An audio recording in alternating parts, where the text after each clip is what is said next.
Hello friends, welcome to Study Politan. तो आज हम जो चैप्टर थर्ड है नाइन्थ क्लास की हिस्ट्री राजस्थान की बुक का वो कंप्लीट करेंगे। और चैप्टर का नाम है राजस्थान के प्रमुख किसान आंदोलन।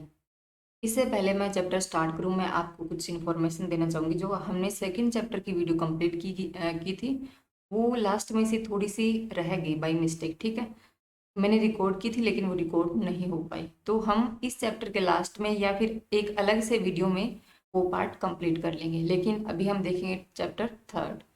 और जो किसान आंदोलन का टॉपिक है वो राजस्थान एग्जाम पर्सपेक्टिव से काफ़ी इंपॉर्टेंट है। हम सभी जानते हैं पूरी बुक ही एक एक लाइन इसकी इंपॉर्टेंट है।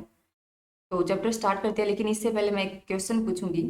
और क्वेश्चन का नाम है, आप ये बताइए कमेंट सेक्शन में कि महात्मा गांधी जी ने राजस्थान के किस किसान आंदोलन को या फिर किस हत्याकांड को जो किसान आंदोलन से संबंधित था उसको जलियांवाला बाग हत्याकांड से भी ज्यादा नृशंस बताया या फिर दोहरी डायर सही गई। ठीक है, तो कमेंट सेक्शन में मेरे को आंसर कीजिएगा। ठीक है, तो स्टार्ट करते हैं टॉपिक। राजस्थान में ब्रिटिश सरकार के आधिपत्य की स्थापना के पश्चात यहाँ आर्थिक और सामाजिक परिस्थितियों में परिवर्तन आया। अंग्रेजी शासक है वो अंग्रेजी संरक्षण के कारण स्वयं को सुरक्षित मानने लगे और अपनी किसान जनता के प्रति निरंकुश भी होने लगे। और साथ ही साथ अंग्रेजों की नीतियों के कारण कुटीर उद्योग धंधे है वो बर्बाद हो गए। भूमि पर आश्रित जनसंख्या का प्रतिशत बढ़ने लगा और इस प्रकार किसानों में अब असंतोष बढ़ता गया और जिसका परिणाम विभिन्न किसान आंदोलनों के रूप में सामने आया। तो सीधी सी बात है, ये बता रहे हैं कि किस प्रकार से हमारे जो कृषक लोग थे वो उनका सब कुछ बर्बाद कर दिया अंग्रेजों ने। तो ये था कि जो शासक थे वो अंग्रेजों के संरक्षण में चले गए और वो जनता के प्रति एक टाइप से बोलते उदासीन रहने लगे। ठीक है, और साथ ही साथ जो लैंड रेवेन्यू है, भू राजस्व है, वो भूमि पर बढ़ा दिया अंग्रेजों ने।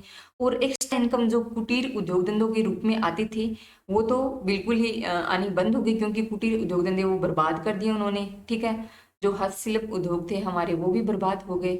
और ये ऑटोमेटिक स्वाभाविक ही था कि जो भूमि पर दबाव पड़ना, कि जो जितने भी कुटीर उद्योग धंधे करते थे थोड़े बहुत लोग, वो अब किसकी ओर मुड़ने लगे, खेती की ओर। और इस टाइप से किसानों पर या फिर जो कृषि है उस पर दबाव बढ़ता गया और किसानों में असंतोष भी बढ़ता गया। और इसका एक रिजल्ट था कि राजस्थान में भी अलग अलग प्रकार के किसान आंदोलन हमें देखने को मिले। तो स्टार्ट करते हैं बिजोलिया किसान आंदोलन से। बिजोलिया, जो कि वर्तमान भीलवाड़ा जिले में स्थित है, मेवाड़ राज्य में प्रथम श्रेणी का एक ठिकाना था। इस जागीर की भौगोलिक बनावट इस प्रकार की थी कि यहाँ के किसान आंदोलन के समय बड़ी सुगमता से पड़ोसी सीमावर्ती राज्यों में पलायन कर सकते थे। यहाँ के अधिकांश लोगों का जीवन निर्वाह कृषि पर आधारित था। कृषकों में अधिकांश किस जाति के थे? धाकड़ जाति के लोग थे। वे अपने परिश्रम और दक्षता के लिए प्रसिद्ध थे। जाति के रूप में वे संगठित थे और पंचायती व्यवस्था में उनकी दृढ़ निष्ठा थी। 1894 में क्या होता है कि राव गोविंद दास की मृत्यु हो जाती है और मृत्यु के बाद बिजोलिया ठिकाने की जागीरदार और किसानों से के संबंधों में विभिन्न कारणों से कटुता आई और जिसका परिणाम था बिजोलिया किसान आंदोलन। तो पहले थे राव गोविंद दास, इनकी डेथ होती है और बाद में क्या होता है कि जो आगे वाले सामंत आते हैं, ठीक है, या फिर जो गांव के जो राव गोविंद दास की जगह आते हैं जागीरदार, वो बहुत ही हार्श होते हैं किसानों के प्रति। ठीक है, कोई लगाव नहीं होता, अलग अलग टैक्स होते हैं वो बढ़ा देते हैं। तो ये स्वाभाविक ही था कि किसान है वो आंदोलन करेंगे। तो स्थिति क्या होती है, इस आंदोलन के तीन चरण हैं। प्रथम चरण 1897 से 1915 तक का। इस काल में आंदोलन का नेतृत्व किसने किया था? स्थानीय लोगों ने। और आंदोलन का जो दूसरा चरण है वो स्टार्ट होता है 1915 से 1923 तक चलता है। और ये आंदोलन का सबसे इम्पोर्टेंट हम बोल सकते हैं टाइम पीरियड था, जिस दौरान हम देखते हैं विजय सिंह पथिक जी और अन्य जो राष्ट्रीय स्तर के लोग थे उन्होंने इस आंदोलन का नेतृत्व किया था। इस काल में आंदोलन का संचालन राष्ट्रीय स्तर के योग्य और अनुभवी व्यक्तियों द्वारा संपन्न हुआ। अब यह आंदोलन राष्ट्रीय मुख्य धारा से जुड़ गया। और तीसरा चरण था पराभव का काल, यानी कि 1923 के बाद में 1941 तक जो टाइम पीरियड था, उस दौरान जो आंदोलन चला धीरे धीरे डिक्लाइन फेज में था। ठीक है, आंदोलन समाप्ति की ओर था, ज्यादा कुछ खास था नहीं इसमें। तो मेन जो टाइम पीरियड था वो 1915 से 1923 का था। आगे देखते हैं कि जो 1897 ईस्वी में बिजोलिया ठिकाने के हजारों किसान मृत्यु भोज के अवसर पर गिरधारपुरा गांव में एकत्रित हुए।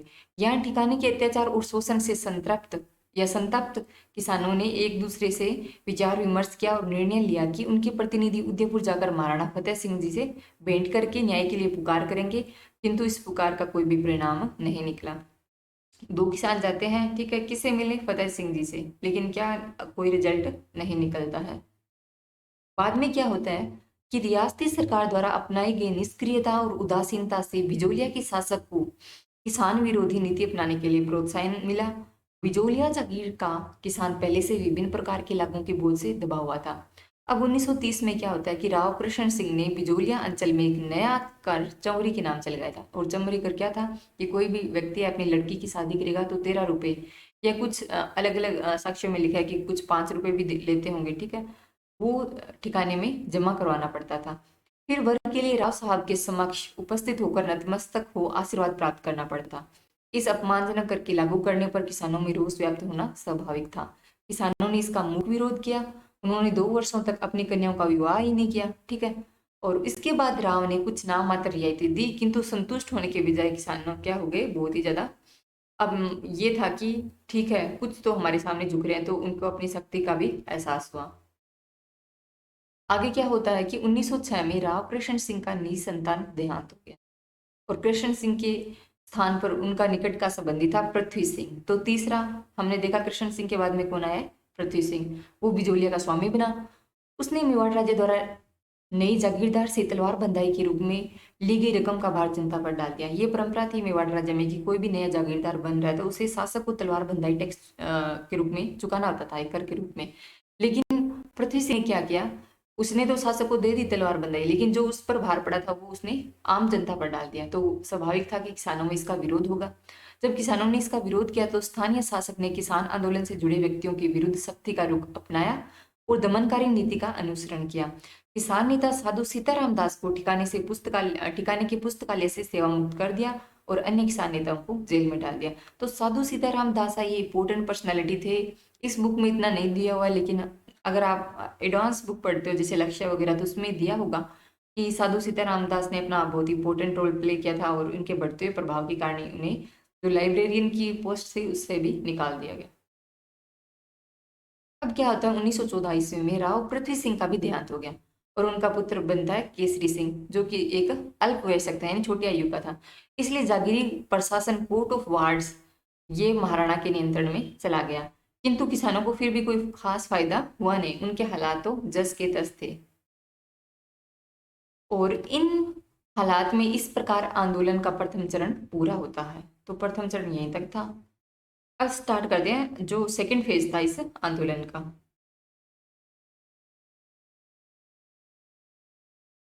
तो 1916 में जब पृथ्वी सिंह पथिक विजय सिंह पथिक, इनका वास्तविक नाम था भूप सिंह, इस आंदोलन से जुड़ते हैं। कब? 1916 में। विजय सिंह पथिक में कार्य करने की अपूर्व क्षमता थी। सर्वप्रथम उन्होंने किसानों को सुनियोजित रूप से संगठित किया और आंदोलन को व्यवस्थित रूप प्रदान किया। और उन्होंने क्या काम किया इस बारे में बताया कि उन्होंने बिजोलिया में सबसे पहले विद्या प्रचारिणी सभा का गठन किया, जिसके तत्वाधान में एक पुस्तकालय, एक पाठशाला और एक अखाड़ा भी चालू किया। ये राजनीतिक गतिविधियों के केंद्र बन गए। माणिक्यलाल वर्मा, जो इस समय बिजोलिया ठिकाने में कर्मचारी के पद पर कार्यरत थे, पथिक जी के संपर्क में आए। उन्होंने पथिक जी से प्रभावित होकर ठिकाने की नौकरी से अवकाश ले लिया। और बाद में क्या होता है, उन्होंने पथिक जी से आजीवन देश सेवा की दीक्षा ली और पथिक के साथ किसानों को संगठित करने के कार्य में जुट गए। इस कार्य में साधु सीताराम दास का भी पथिक को बड़ा सहयोग रहा।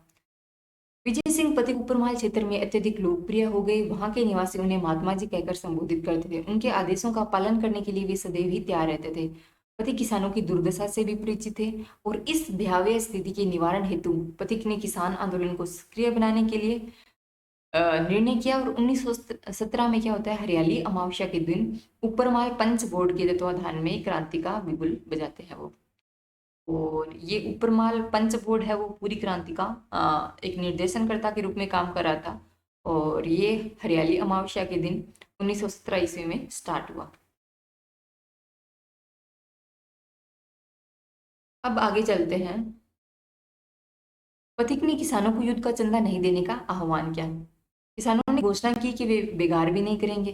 गोविंद निवास गांव के नारायण जी पटेल ने ठिकाने में बेगार करने से इनकार कर दिया और इस पर ठिकाने के कर्मचारियों ने उन्हें पकड़ लिया और कैद में डाल दिया। मेरे को याद आ रहा है कि एक क्वेश्चन आया था और इसमें 4 व्यक्तियों के नाम दिए हुए थे और ये पूछा था कि इनमें से कौन है जो बिजोलिया किसान आंदोलन से संबंधित नहीं थे, और उनमें एक ऑप्शन नारायण जी पटेल था। तो नॉर्मली लोगों को बड़े बड़े जो जैसे साधु सीताराम दास है, विजय सिंह पथिक जी हैं और अन्य लोग हैं, उनके नाम याद रहते हैं, ठीक है। लेकिन जो नारायण जी पटेल है वो भी इससे संबंधित थे।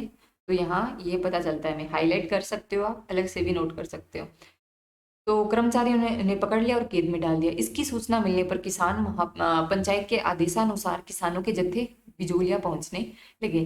ठिकाने के प्रशासक भयभीत हो गए। उन्होंने नारायण जी पटेल को जेल से मुक्त कर दिया और किसानों की ये प्रथम विजय थी।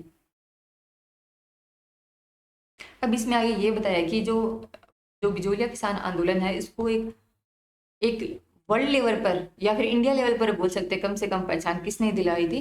तो प्रताप समाचार पत्र ने। और प्रताप समाचार पत्र का संपादन करते थे गणेश शंकर विद्यार्थी कानपुर से, ठीक है। और इस आंदोलन के माध्यम से उन्होंने पूरे देश में ये खबर फैलाई, इतनी फैली कि महात्मा गांधी को भी अटेंशन देना पड़ा। फिर उन्होंने अपने जो सचिव वगैरह वो भी यहाँ पर भेजे थे, महादेव भाई को, देख लेंगे आगे। तो पथिक ने बिजोलिया किसान आंदोलन को राष्ट्रीय स्तर पर लाने और सहयोग दिलवाने के उद्देश्य से प्रताप समाचार पत्र के संपादक गणेश शंकर विद्यार्थी से संपर्क किया। उन्होंने अपने पत्र प्रताप में बिजोलिया आंदोलन संबंधी समाचार देने के लिए एक स्थायी स्तंभ ही खोल दिया। इस प्रचार के फलस्वरूप देशवासियों का बिजोलिया किसान आंदोलन की ओर ध्यान आकर्षित हुआ। महात्मा गांधी ने बिजोलिया किसान आंदोलन संबंधी जानकारी प्राप्त करने के उद्देश्य से पथिक को बंबई आमंत्रित किया। पथिक ने बिजोलिया के किसानों पर किए जा रहे अत्याचारों का विवरण गांधी जी के समक्ष प्रस्तुत किया, जिससे गांधी जी बहुत ही ज्यादा प्रभावित हुए। उन्होंने अपने निजी सचिव महादेव भाई को उपरमाल के किसानों की स्थिति की जांच करने बिजोलिया भेजा और गांधी जी ने इस आशय का पत्र महाराणा यानी कि फतेह सिंह जी के बारे में बात करें उनको भी लिखा। और गांधी जी ने बिजोलिया किसान आंदोलन के प्रति नैतिक समर्थन भी दिया किसानों को, ठीक है। आगे चलते हैं कि आरंभ में ब्रिटिश सरकार बिजोलिया के आंदोलनकारी किसानों को रियायतें देने के पक्ष में नहीं थी। स्नेह स्नेह स्थिति में परिवर्तन आने लगा और अगस्त 1920 ईस्वी में भारत में महात्मा गांधी के नेतृत्व में असहयोग आंदोलन आरंभ हुआ, जैसा कि हम जानते हैं। और 1921 में भयंकर वो रूप ले चुका था। कौन असहयोग आंदोलन की बात करें? और असहयोग आंदोलन हमें पता है वापस कब लिया था, जब चोरा चोरी कांड हुआ था फरवरी 1922 में, यूपी के गोरखपुर में हुआ था, तो वापस भी ले लिया था उस टाइम। आगे चलते हैं। इसी स्थिति में ब्रिटिश सरकार ने निश्चय किया कि बिजोलिया किसान आंदोलन को तुरंत शांत किया जाए। इस उद्देश्य से ब्रिटिश सरकार ने एक उच्च स्तरीय समिति का गठन किया, जिसमें कौन थे? एजीजी यानी कि agent to governor general Robert Holland, उनके सचिव थे ओगलवी, और मेवाड़ के ब्रिटिश रेजिडेंट थे विल्किंसन, और मेवाड़ राज्य के दीवान प्रभाष चंद्र चटर्जी और राज्य के शायर हाकिम बिहारी लाल को रखा। लंबे विचार विमर्श के बाद 11 फरवरी 1922 ईस्वी को ठिकाने और किसान पंचायत के बीच क्या हुआ? समझौता हो गया।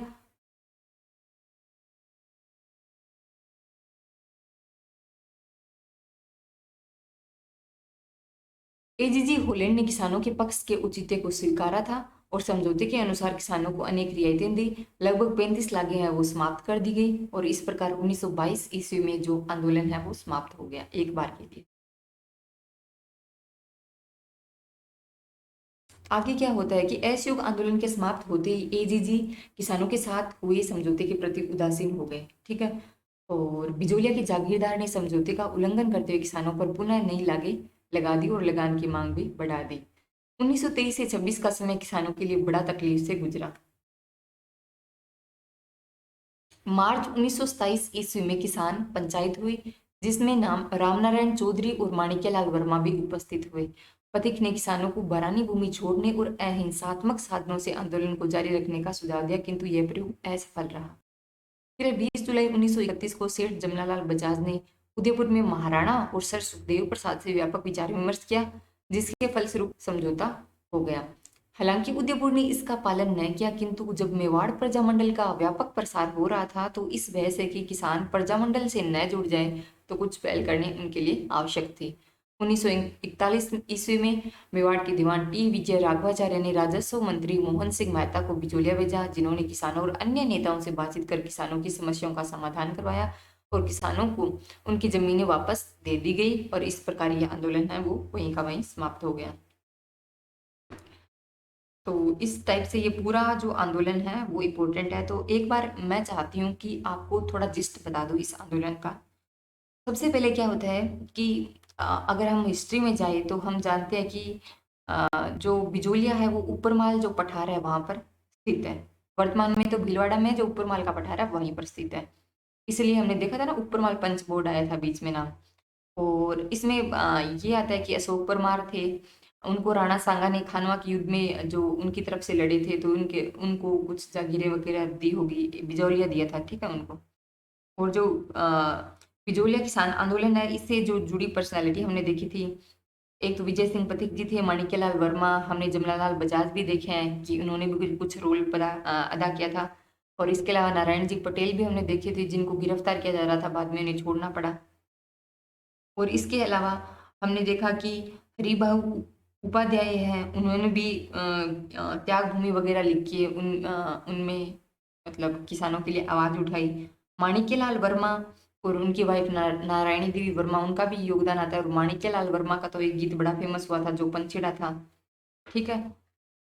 तो यही चीजें थी इसमें। और इसमें एक आया था कि जो प्रतिनिधि थे वो महाराणा फतेह सिंह जी से मिलने गए थे, तो उन प्रतिनिधियों का नाम नानजी पटेल और ठाकरे पटेल था, ठीक है। उसके बाद में तो हमने देख ही लिया कि कृष्ण सिंह ने चौरी कर लगाया था और तलवार बंदाई कर लगाया था पृथ्वी सिंह ने। बाद में पृथ्वी सिंह का देहांत हो गया तो उसके बाद में आया था केसरी सिंह। और यही मेन मेन चीजें थी। हमने देखा प्रताप के बारे में, गणेश शंकर विद्यार्थी का न्यूज़पेपर था जिसने राष्ट्रीय स्तर पर इस आंदोलन को पहचान दिलवाई थी। महात्मा गांधी जी ने भी अटेंशन दिया था, हमने देखा उन्होंने सचिव महादेव भाई को भेजा था किसानों की जांच करने के लिए। बाद में जो अलग अलग एक उच्च स्तरीय कमेटी बनाई थी अलग अलग लोगों की, रॉबर्ट फोलैंड, ओगलवी, विल्किंसन और प्रभाष चंद्र चटर्जी और शायर हाकिम बिहारी लाल, ये भी हमें थोड़ी बहुत याद में रखनी है, थोड़ी बहुत माइंड में। बाकी तो अगर ऑप्शन आएंगे तो वहां पर हमें सब कुछ रिकॉल हो जाता है एट द टाइम। और फिर तो हमने देख ही लिया कि वापस से किस टाइप से 1931 में जमनालाल बजाज ने उदयपुर महाराणा सुखदेव प्रसाद से विचार विमर्श किया, समझौता वगैरह करवाया और उस प्रकार आंदोलन धीरे धीरे समाप्त हो जाता है। अब हम देखेंगे जो बेंगू किसान आंदोलन है मेवाड़ में हुआ था 1921 ईस्वी में। तो बेंगू पता है आपको कहाँ पर है? वर्तमान चित्तौड़गढ़ में है ना। हाँ, चित्तौड़गढ़ में है। और प्रॉब्लम देखो सभी जगह किसानों की एक ही थी। और उन्होंने बस ये हो सकता है कि नेतृत्व करता अलग हो, टाइम पीरियड थोड़ा अलग। तो बिजौलिया आंदोलन से प्रेरणा पाकर बेंगू जो मेवाड़ में पड़ता था, उस टाइम मेवाड़ रियासत का भाग था, कि किसानों ने भी अनावश्यक और अत्यधिक करों, लाख बाग, पेट बेकार, सामंती जुल्मों के विरुद्ध रामनारायण चौधरी के नेतृत्व में 1921 ईस्वी में आंदोलन शुरू किया। तो इसके नेतृत्वकर्ता कौन थे? मेनली रामनारायण चौधरी। और बेंगू के किसान 1921 में मेनाल के भेरुकुंड गांव नामक स्थान पर एकत्रित हुए। सामंती दमन चक्कर चलता रहा। 1923 में किसानों के प्रमुख रूपाजी और कृपाजी धाकड़ सेना की गोलीबारी से शहीद भी हुए, लेकिन किसान अपनी मांगों के लिए जूझते रहे। यद्यपि बेंगू के ठिकानेदार ने कृषकों से समझौता करने का प्रयास भी किया, किंतु उसे अमान्य कर बेंगू आंदोलन को बुरी तरह कुचल दिया गया। किंतु मेवाड़ सरकार आंदोलन को दबा नहीं सकी। बेंगू के ठाकुर अनूप सिंह और राजस्थान सेवा संघ के मध्य जो समझौता हुआ उसे बोल्शेविक समझौते की संज्ञा दी गई। और ये समझौते की संज्ञा किसने दी थी? ये दी थी जो मेवाड़ रियासत है या जो राजशाही है उसकी ओर से। ये तो एक बोल्शेविक समझौता है। तो इसमें इन समरी क्या है, रामनारायण चौधरी के नेतृत्व में स्टार्ट हुआ, 1921 में स्टार्ट हुआ, मेनाल के बेरुकुंड पर एकत्रित हुए थे। फिर 1923 में क्या होता है, एक हत्याकांड होता है जिसमें रूपाजी और कृपाजी धाकड़ है वो शहीद होते हैं गोलीबारी के कारण। और समझौता लागू करने का प्रयास भी किया जाता है, लेकिन बाद में अमान्य कर दिया जाता है और आंदोलन को कुचल दिया जाता है। और जो बोल्शेविक समझौता है उसकी संज्ञा दी गई थी। बोल्शेविक समझौता कौन से वाले समझौते के बारे में बात करें? जो बेंगू के ठाकुर अनूप सिंह और राजस्थान सेवा संघ के मध्य हुआ था। और ये किसने कहा था कि ये बोल्शेविक समझौता है? ये मेवाड़ रियासत है, राजा महाराजा लोग, तो उनकी ओर थे, उनकी ओर से ये स्टेटमेंट आया था। आगे बात करते हैं भरतपुर किसान आंदोलन के बारे में। तो भरतपुर राज्य में जो किसानों की स्थिति है वो अपेक्षाकृत अच्छी थी, ये इसमें बताया गया है। यहाँ 95% जो भूमि है वो सीधे राज्य के नियंत्रण में थी। यहाँ 5 जातियां ब्राह्मण, जाट, गुर्जर, अहीर और मेव कमोबेश समान हैसियत रखती थी। भरतपुर राज्य में 1931 में नया भूमि बंदोबस्त लागू किया गया, जिसमें भू राजस्व यानी लैंड रेवेन्यू है उसमें थोड़ा इंक्रीज किया गया, वृद्धि की गई। भू राजस्व अधिकारी लंबरदारों ने इस बढ़े हुए भू राजस्व के विरोध में आंदोलन शुरू किया। जब राज्य ने इस पर कोई ध्यान नहीं दिया तो 23 नवंबर 1931 को भोजी लंबरदार के नेतृत्व में 500 किसान भरतपुर में एकत्रित हुए। भोजी लंबरदार ने राज्य के विरुद्ध भड़काऊ भाषण दिए। नवंबर 1931 में भोजी लंबरदार को गिरफ्तार कर लिया गया, जिससे ये आंदोलन है वो समाप्त हो गया। तो यही है 1931 में किसके नेतृत्व में आंदोलन किया गया, भोजी लंबरदार के नेतृत्व में, और बाद में जैसे उनको गिरफ्तार किया गया वैसे ये आंदोलन समाप्त हो गया। अब देखो शॉर्ट शॉर्ट समरी बहुत ही इजी है, इनको तो याद रखना। मेव किसान आंदोलन देख लेते हैं। मेव जो जाति है वो मुख्यतः अलवर और भरतपुर के एरिया में रहती है। तो अलवर और भरतपुर क्षेत्र में मोहम्मद हादी ने 1932 ईस्वी में अंजुमन खादिम उल इस्लाम नामक संस्था स्थापित कर मेव किसान आंदोलन को एक संगठित रूप दिया था। एक क्वेश्चन इसके बारे में भी आया था कि अंजुमन खादिम उल इस्लाम जो संस्था है वो किस रियासत से संबंध रखती थी। तो इसका इसमें तो दोनों दिया ना, अलवर भरतपुर, और उसका आंसर है अलवर। ठीक है, अगर एक ऑप्शन में हो तो अलवर ही सही होगा इसका। अलवर में जो किसान आंदोलन है उसका नेतृत्व गुड़गांव के चौधरी यासीन खान द्वारा किया गया। इसके नेतृत्व में किसानों ने खरीफ फसल का लगान देना बंद कर दिया।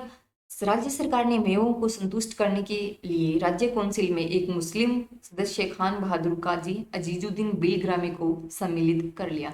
इसके बावजूद आंदोलन न केवल तेज हुआ बल्कि उग्र भी हो गया। 1937 में मिस्टर बिलग्रामी के मातहत मेयो संकट की जांच हेतु एक विशेष समिति का गठन किया गया। इस समिति की रिपोर्ट के आधार पर मेयों को भू राजस्व और अन्य करों में छूट के साथ साथ सामाजिक और धार्मिक समस्याओं का समाधान भी किया गया था। तो मेयो आंदोलन छोटा सा ही है। तो इसमें नाम आते हैं तो अंजुमन खादिम उल इस्लाम जो संस्था है वो कब बनी थी, 1932 में मोहम्मद हादी ने बनाई थी अलवर में, और थोड़ा बहुत प्रभाव इसका भरतपुर में भी था। और अलवर के मेव किसान आंदोलन का नेतृत्व किसने किया था, तो चौधरी यासीन खान जो गुड़गांव के थे उन्होंने किया था। ये किसानों ने लगान देना बंद कर दिया खरीफ फसल का। तो बाद में एक कौंसिल वगैरह बनी जिसके बिलग्रामी अध्यक्ष थे, ठीक है, कौंसिल में। और आंदोलन तेज हो गया, उग्र हो गया। बाद में एक कमेटी बैठी और कमेटी ने भू राजस्व या अन्य टैक्सेस थे उनमें कमी कर दी। अब बहुत ही इंपॉर्टेंट हम आंदोलन पढ़ेंगे, अलवर किसान आंदोलन और नीमू चढ़ा हत्याकांड। जो मैंने आपसे स्टार्टिंग में क्वेश्चन पूछा था कि जलियांवाला बाग हत्याकांड से विभत्स और उसे डायरवाद या डायर साई गहरा और व्यापक की संज्ञा गांधी जी ने इस आंदोलन को दी थी, मतलब आंदोलन को नहीं, जो नीमूचना हत्याकांड हुआ था ना इसमें, इसको दी थी। और जो ये निमोचना किसान आंदोलन या अलवर किसान आंदोलन के नाम से भी जानते हैं, ये कब हुआ था, 1921 से 1925 के बीच में। देखते हैं, अलवर रियासत में किसान सूरों को अनाज खिलाकर सॉरी किसान सूअर ने जंगली सूरों को अनाज खिलाकर रोधों में पाला जाता था। ये सूअर किसानों की जो खड़ी फसल है उसको बर्बाद कर देते थे। उनको मारने पर रियासती सरकार ने पाबंद लगाया हुआ था। तो सूअरों की समस्या के निराकरण हेतु किसानों ने 1921 में आंदोलन शुरू कर दिया। अंततः सरकार ने समझौता कर किसानों को सूअरों को मारने की इजाजत दे दी। 1923 और 24 में अलवर महाराजा जय सिंह ने लगान की दरों को वापस से बढ़ा दिया। विरोध स्वरूप क्या होता है कि 24 मई 1925 को, ये डेट है वो भी इम्पोर्टेंट है। कई बार क्या होता है, जो जैसे कि डाबला हत्याकांड हो गया, ये ये निमोचना हो गया, एक दो जो हत्याकांड और हुए थे किसान आंदोलन के दौरान, तो ये सारे क्वेश्चन है वो पूछ लेते हैं कि इनको काल कर्मानुसार सेट के करो। तो एक तो हमें सीधा ही पता चल गया कि जो निमोचना हत्याकांड है वो हुआ था 14 मई 1925 को। इसमें क्या होता है, सभा पर सैनिक बलों ने मशीन गनों से अंधाधुंध फायरिंग की, जिसमें सैकड़ों लोग मारे गए। महात्मा गांधी ने इस कांड को जलियांवाला बाग हत्याकांड से भी विभत्स और उसे डायरवाद गहरा और व्यापक की संज्ञा दी। अंततः सरकार को लगान के बारे में किसानों के समक्ष झुकना पड़ा और आंदोलन है वो वहीं का वहीं समाप्त हो गया। अब हम देखेंगे बूंदी राज्य में किसान आंदोलन।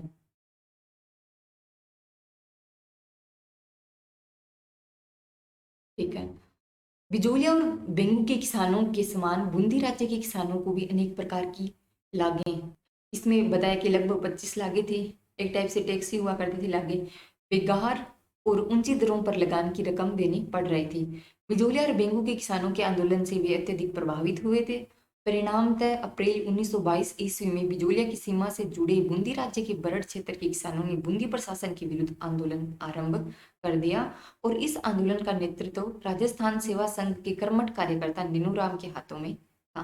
तो ये आंदोलन चलाया किसने था? नेनूराम ने चलाया था, जो किसके कर्मचारी थे? राजस्थान सेवा संघ के। और क्या आपको पता है कि राजस्थान सेवा संघ है उसकी स्थापना कब हुई थी? अगर नहीं पता है तो मैं थोड़ी सी राजस्थान सेवा संघ के बारे में बता देती हूँ कि राजस्थान सेवा संघ की स्थापना हुई थी 1919 में, और स्टार्टिंग में इसका हेडक्वार्टर था वो वर्धा में था, बाद में इसको वहां से अजमेर शिफ्ट किया गया। और जो राजस्थान सेवा संघ है उसके संस्थापक सदस्यों में हम सबसे पहले तो विजय सिंह पथिक जी का नाम आता है, राम नारायण चौधरी भी और हरिभाई किंकर है। ये 3 जने थे जो राजस्थान सेवा संघ से जुड़े हुए थे। और इसके अलावा राजस्थान सेवा संघ के 3 न्यूज़पेपर भी फेमस है, जो राजस्थान केसरी और नवीन राजस्थान, और जिसी उसी न्यूज़पेपर का नाम बदल के बाद में तरुण राजस्थान किया था। तो ये कुछ एडिशनल इंफॉर्मेशन है जो हमें याद रखनी है। और जो राजस्थान सेवा संघ है उसकी महत्वपूर्ण भूमिका ये रही कि उन्होंने हमेशा ही प्रजा के हितों के लिए राजा और सामंतों पर दबाव डाला और दोनों के बीच में समझौते वगैरह करवाने का काम भी किया था। तो इसके बारे में थोड़ा सा ये एडिशनल इंफॉर्मेशन थी। तो यहाँ से देखते हैं आगे कि ये तो हमने देख लिया ना कि बूंदी राज्य में किसान आंदोलन में क्या हो रहा था कि अनेक जो टैक्सेस वगैरह वो बढ़ा दिया, लगान ज़्यादा देना पड़ रहा था। तो उन्होंने बेंगू और बिजोलिया के किसानों से प्रेरणा ली और उन्होंने भी आंदोलन स्टार्ट कर दिया। तो बरड़ बूंदी में ही है, बरड़ क्षेत्र के किसानों ने ये आंदोलन स्टार्ट किया था और नेतृत्व कर दिए थे नेनूराम। बूंदी राज्य ने इन किसानों पर अत्याचार आरंभ कर दिया। राजस्थान सेवा संघ के माध्यम से बूंदी में चल रही राजस्थान सेवा संघ के माध्यम से बूंदी राज्य में चल रहे दमन चक्र की सर्वत्र निंदा की गई 2 अप्रैल 1923 को। तो हमने पहले पीछे देखा है अभी नीमूचड़ा हत्याकांड, और अब हम देख रहे हैं डाबी हत्याकांड। तो डाबी हत्याकांड की डेट भी आप लिख सकते हो 2 अप्रैल 1923। रट्टा मार लो, कैसे याद करो पर याद करो। तो अगर कालक्रमानुसार लगाएंगे तो हमें पता है कि वो कब हुआ था, 1925 में होता है ना, 14 मई 1925, और ये हो रहा है 2 अप्रैल 1923, यानी कि उससे पहले हुआ था। तो डाबी पहले, बाद में नीमू चढ़ा। तो 1923 को डाबी गांव में किसानों की एक सभा हुई। सभा में एकत्रित किसानों की भीड़ पर पुलिस ने निष्ठुरता से लाठी प्रहार किया, गोलियां चलाई। इसके परिणाम स्वरूप क्या हुआ, नानक भील और देवीलाल देवलाल गुर्जर है वो शहीद हो गए। तो 2 जने, नानक भील और देवलाल गुर्जर। तो ये था डाबी हत्याकांड। बूंदी राज्य की इस घटना की सर्वत्र निंदा की गई। बूंदी सरकार ने किसानों की कुछ शिकायतों का निवारण किया और लगभग और बेगार कुछ रियायतें भी दी। किसान आंदोलनकारी राज्य की ओर से दी गई रियायतों से पूर्णतः संतुष्ट तो थे नहीं, परंतु वे अपने आंदोलन को आगे चलाने की स्थिति में भी नहीं थे, क्योंकि अब उन्हें राजस्थान सेवा संघ से मार्गदर्शन मिलना बंद हो गया। 1923 ईस्वी के अंत तक आंदोलन प्राय समाप्त हो गया। 1936 में एक बार फिर बरड़ क्षेत्र में आंदोलन का दौर चालू हो गया। तो इन शॉर्ट ये था कि जैसे उन्होंने आंदोलन स्टार्ट किया नैनूराम शर्मा के निर्देशन में, सॉरी नैनूराम शर्मा है या नहीं है मेरे को पता नहीं, नैनूराम के निर्देशन में। और उसके बाद में क्या होता है कि डाबी हत्याकांड होता है 2 अप्रैल 1923 को, जिसमें नानक बिल और देवलाल गुर्जर शहीद होते हैं। और 1923 तक आंदोलन एक बार समाप्त होता है। 1936 में वापस से ये आंदोलन स्टार्ट हो जाता है। अब 1936 में क्या होता है, 5 अक्टूबर 1936 की हिंडोली में स्थित मुंडेश्वर महादेव के मंदिर में 90 गांव के गुर्जर मीणा किसानों के 500 प्रतिनिधियों का एक विराट सम्मेलन हुआ, जहां उन्होंने मांग पत्र तैयार किया और उसे सरकार को प्रेषित कर दिया। और सरकार ने उनकी मांगों पर ध्यान नहीं दिया।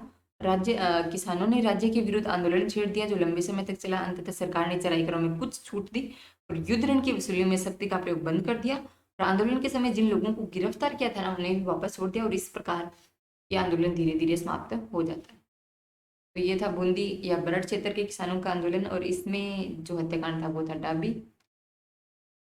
1923 में समाप्त होता है, 1936 में वापस से स्टार्ट होता है और बाद में कुछ समय बाद वापस से खत्म भी हो जाता है।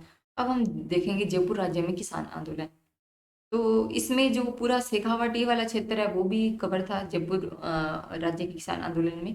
तो अलग अलग क्षेत्र है, अलग अलग, जैसे शेखावाटी, तोरावाटी, सांबर, सीकर, खेतड़ी, अलग अलग क्षेत्र है। और इनमें थोड़ी प्रॉब्लम तो देखो सारी जगह सेम ही थी। देख लेते हैं क्या होता है कि राजस्थान के अन्य राज्यों के किसानों की भांति जयपुर राज्य के किसानों की स्थिति भी बड़ी दयनीय थी। वे शासकों के आतंक, अत्याचार और शोषण से उत्पीड़ित थे। जयपुर रियासत में किसान आंदोलन का मूल केंद्र राज्य के पश्चिमी भाग में स्थित शेखावाटी, तोरावाटी, सांबर, सीकर, खेतड़ी के ठिकाने थे। और जो किसान आंदोलन है ना जयपुर रियासत में, वो स्टार्ट होता है सीकर से। 1922 में सीकर के राव राजा बनते कल्याण सिंह। उन्होंने भूमि कर बढ़ाकर 25 से 50% कर दिया, ठीक है। और किसानों को आश्वासन दिया कि अगले वर्ष उसमें जो लाग बाग ली जा रही है उसमें छूट दे दी जाएगी। लेकिन बाद में वो अपने वचनों का पालन नहीं करते, इसलिए किसानों को गुस्सा आ जाता है और आंदोलन प्रारंभ हो जाता है। अब देखो नेतृत्वकर्ता कौन थे या किसने इस आंदोलन को लीड किया था। तो इसमें नाम आता है रामनारायण चौधरी और हरि ब्रह्मचारी को। सीकर आने से किसान आंदोलन को प्रोत्साहन मिला। मतलब रामनारायण चौधरी आते हैं और एक हरि ब्रह्मचारी आते हैं, वो सीकर आते हैं तो लोग क्या होते हैं, काफी उत्साहित होते हैं। सीकर आंदोलन की गूंज केंद्रीय असेंबली और ब्रिटेन के हाउस ऑफ कॉमन्स में उठी थी। नोट कर लो, इस लाइन को अंडरलाइन भी कर सकते हो आपकी। कौन सा ऐसा किसान आंदोलन था जिसकी गूंज केंद्रीय असेंबली तक तो ठीक है, लेकिन ब्रिटेन के हाउस ऑफ कॉमन्स में भी उठती है। जो वहां का पार्लियामेंट है यानी संसद है, उसका निचला सदन था हाउस ऑफ कॉमन्स, वहां भी उठी। तो वो आंदोलन था सीकर किसान आंदोलन। ब्रिटिश सरकार ने राव राजा को क्या सलाह दी कि अपने ठिकाने में नियमित रूप से भूमि बंदोबस्त की व्यवस्था करें। राव राजा ने ठिकाने में भूमि बंदोबस्त करवाने के लिए भूमि का सर्वेक्षण कराया, लेकिन फिर उन्होंने चीटिंग की। क्या किया, छोटी जरीब का उपयोग किया। सीकर के राव राजा ने इजाफा नाम से आ, बीघा भूमि पर 2 आना भूमि कर पर भी वापस भूमि कर में वृद्धि कर दी। जरीब की लंबाई के मामले को लेकर और भूमि कर में जो की गई वृद्धि के कारण किसानों में पुनः असंतोष बढ़ने लगा। अक्टूबर 1925 ईस्वी में जाट सभा का बगड़ या शेखावाटी में एक अधिवेशन आयोजित हुआ, जिसमें राज्य और जागीरदारों द्वारा जाटों पर किए जा रहे सामाजिक और आर्थिक शोषण के विरुद्ध अभियान चलाने संबंधी कार्यक्रम की रूपरेखा तैयार करने का निर्णय लिया गया। और जाट नेताओं ने शेखावाटी के गांवों में पहुंचकर कृषकों से संबंध स्थापित कर उन्हें ठिकानेदारों को भूमि लगान न्याय देने के लिए समझाया। भरतपुर के जाट नेता थे देशराज ने शिखर और शेखावाटी के जाट किसानों को अपने अधिकारों के लिए संघर्ष करने के लिए प्रेरित किया और उनमें एक नई चेतना उत्पन्न की। बाद में हमने देखा कि जैसे वो जरीब छोटी यूज करते हैं, भूमिकर में फिर 2 आना इंक्रीज करते हैं, तो वापस से असंतोष बढ़ा। 1925 में क्या होता है, जाट सभा का एक अधिवेशन होता है बगड़ शेखावाटी में। और वही होता है कि उनके विरुद्ध वो क्या करते हैं, एक आंदोलन की रूपरेखा तैयार करते हैं। और इसमें भरतपुर के जाट नेता शेखराज जी ने भी सीकर और शेखावाटी के किसानों को काफी उत्साहित किया आंदोलन करने के लिए। अब आगे क्या होता है कि 1932 में बसंत पंचमी के पर्व पर झुंझुनू में जाट महासभा के तत्वाधान में भव्य समारोह हुआ। इस समारोह में 60,000 जाट किसानों ने भाग लिया था। और इससे किसान आंदोलन को एक प्रोत्साहन मिला। जाटों को संगठित करने के उद्देश्य से देशराज ने सितंबर 1933 में पलथाना में एक सभा का आयोजन किया, जिसमें सीकर में एक महायज्ञ करने का भी निश्चय या निर्णय इन्होंने किया। अब क्या होता है कि ये कह रहे थे हाथी पर सवारी निकालेंगे, लेकिन राव राजा कल्याण सिंह है, उनको कुछ बात हजम नहीं होती कि हाथी पर कैसे बैठेंगे मेरे होते हुए। तो यहीं पर आनाकानी होती है कि राव राजा ने महायज्ञ के अध्यक्ष की सवारी के लिए हाथी देने से इनकार कर दिया। किसानों और शासकों के बीच तनाव उत्पन्न हो गया इसी बात पर। और महायज्ञ के समय जनवरी 1934 की बात है, किसानों द्वारा दिए गए भाषणों में ठिकाने की कटु आलोचना की गई। इससे खिन्न होकर ठिकाने के राव राजा ने जाट सभा के सचिव चंद्रभान को गिरफ्तार कर लिया। 6 माह की जेल दी, 51 रुपये जुर्माने का दंड भी लगाया। जाटों ने इसका विरोध किया। सिहोट के जो ठाकुर थे मान सिंह, उन्होंने सोतिया का वास नामक गांव में किसान महिलाओं के साथ दुर्व्यवहार किया। तो इसी के विरोध में 25 अप्रैल 1934 की बात है, जाट महिलाओं का एक सम्मेलन हुआ और इसकी अध्यक्षता किसने की थी, किशोरी देवी ने। और इसमें 10,000 स्त्रियों ने भी भाग लिया था। तो ये इंपॉर्टेंट है कि जो महिला सम्मेलन हुआ था, इसकी अध्यक्षता किसने की थी, किशोरी देवी ने की थी। और इसमें 1934 में उस टाइम 10,000 महिलाओं ने भाग लिया, तो जो काफी एक बड़ी बात थी। अप्रैल 1935 ईस्वी में सीकर ठिकाने का राजस्व अधिकारी पुलिस की सहायता से कुदन ग्राम है, वहां पर भूमि लगान वसूल करने पहुंचा। तो राजस्व अधिकारी था पुलिस लेकर, ठीक है। उस समय जाट किसानों में हिंसा भड़क उठी, पुलिस ने गोली चला दी, जिसे 4 जाट मारे गए, 14 किसान घायल हुए। शहीद होने वाले किसान थे चेतराम टिकुराम और 175 जाट किसान है वो भी गिरफ्तार कर लिए गए। और इस हत्याकांड की गूंज है वो ब्रिटिश संसद में भी सुनाई देती है, और इसे मजबूर होकर जयपुर के महाराजा को भी इस ओर ध्यान देना पड़ा था। तो ये कौन सा हत्याकांड था कि इसमें वही था कि कुंदन ग्राम में जैसे वो लगान वसूल करने पहुंचते हैं तो हिंसा भड़क उठती है, पुलिस गोली चलाती है, 4 जाट लोग मारे गए थे जो किसान थे, 14 घायल हो गए। और शहीद होने वाले चेतराम टिकूराम और दो का नाम नहीं दिया है। और ये हत्याकांड ऐसा था जिसकी जो सीकर असेंबली ब्रिटिश असेंबली है, पार्लियामेंट है, वहां पर भी इसकी गुन सुनाई दी। तो ऑब्वियस सी बात है कि जयपुर के महाराजा को तो भी ध्यान देना ही पड़ेगा। आगे क्या होता है कि आतंककारी जो साधन अपनाने के बावजूद जाट आंदोलन को कुचला नहीं जा सका। अंततः सीकर ठिकाने को नियमित भूमि संरक्षण और बंदोबस्त का कार्य आरंभ करना पड़ा और किसानों की कतिपय मांगों को भी स्वीकार करना पड़ा। इस आंदोलन के लिए किसानों को संगठित होने के लिए प्रेरणा देने वाली महिला कौन थी? दापी दादी। वही इस आंदोलन का नेतृत्व करने वाले प्रमुख किसान नेता थे। सरदार हरलाल सिंह, नेत्राम सिंह, पृथ्वी सिंह गोठला, पन्ने सिंह भाटड़ानाऊ, हरु सिंह पलथाना, गुरु सिंह कटराथल, ईश्वर सिंह बेरूपरा और लेखराम कसवाली। एक बार और देख लो क्योंकि ये इंपॉर्टेंट है। जो शेखावाटी क्षेत्र के किसान आंदोलन है या सीकर किसान आंदोलन है उसके नेतृत्व करता सरदार हरलाल सिंह, तो हमने पिछले चैप्टर में देखा था, चैप्टर नंबर 2 में। नेत्राम सिंह, पृथ्वी सिंह गोठड़ा, पन्ने सिंह बाटड़ानाऊ, हरु सिंह पलथाना, गुरु सिंह कटराथल, ईश्वर सिंह बेरूपरा, लेखराम कसवाली। एक दो बार और पढ़ोगे याद हो जाएगा। इसी बीच शेखावाटी के अन्य ठिकानों में भी जाट आंदोलन फैल गया। मार्च 1933 ईस्वी में खेतड़ी, ढूंढलो, नवलगढ़, मंडावा, बिसाऊ, सूरजगढ़, हमीरवास, इस्माइलपुर, जखारा, मलसीसर, अलसीसर और पाटन ठिकानों में जाटों ने भूमि कर देने से इनकार कर दिया। 16 मई 1934 को हमीरवास के ठाकुर कल्याण सिंह के आदमियों ने हनुमानपुरा ग्राम के जाट किसानों के घरों में आग लगा दी, जिससे 33 घर जलकर राख हो गए। इसी प्रकार जो ढूंढलोद के ठाकुर थे जय सिंह ठाकुर ने जयसिंहपुरा गांव के किसानों को आतंकित किया और उसके भाई हरनाथ सिंह ने सशस्त्र व्यक्तियों के साथ किसानों पर लाठी और तलवारों से वार कर किसानों को घायल कर दिया। जागीरदारों की इन हरकतों से शेखावाटी के किसानों ने सशस्त्र संगठित होकर उनका डटकर मुकाबला किया। शेखावाटी जाट किसान पंचायत की तरफ से 9 अक्टूबर 1934 को महाराजा जो जयपुर महाराजा उनको मांग पत्र प्रेषित किया और प्रार्थना की कि जागीरदारों के आतंक से उन्हें मुक्त कराएं। शेखावाटी के निजाम ने अपनी रिपोर्ट राज्य सरकार को प्रेषित की। नाजिम ने किसानों की समस्याओं की या शिकायतों की पुष्टि की और समाधान के लिए सुझाव भी बताए। परिणाम था 1936 में क्या हुआ? ठिकानों में भूमि संरक्षण हुआ और भूमि बंदोबस्त की प्रक्रिया आरंभ हुई, जिससे सीकर और शेखावाटी क्षेत्र में कुछ तो शांति स्थापित हो गई।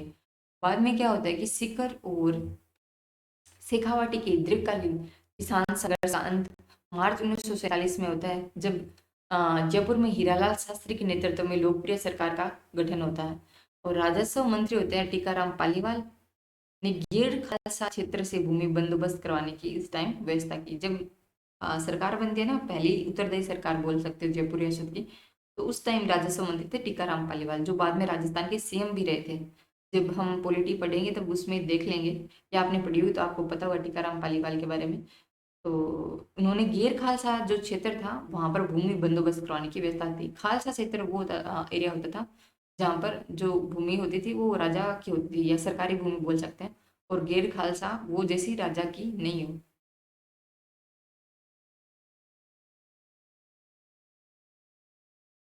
आगे चलते हैं मारवाड़ किसान आंदोलन के बारे में। तो थोड़ा ही चैप्टर है अब तो। जयपुर राज्य के शेखावाटी जाट आंदोलन का प्रभाव मारवाड़ राज्य के डीडवाना और सांबर परगनों और शेखावाटी से लगे क्षेत्र के जो जाट थे उन पर भी पड़ा। 1938 में मारवाड़ लोक परिषद की स्थापना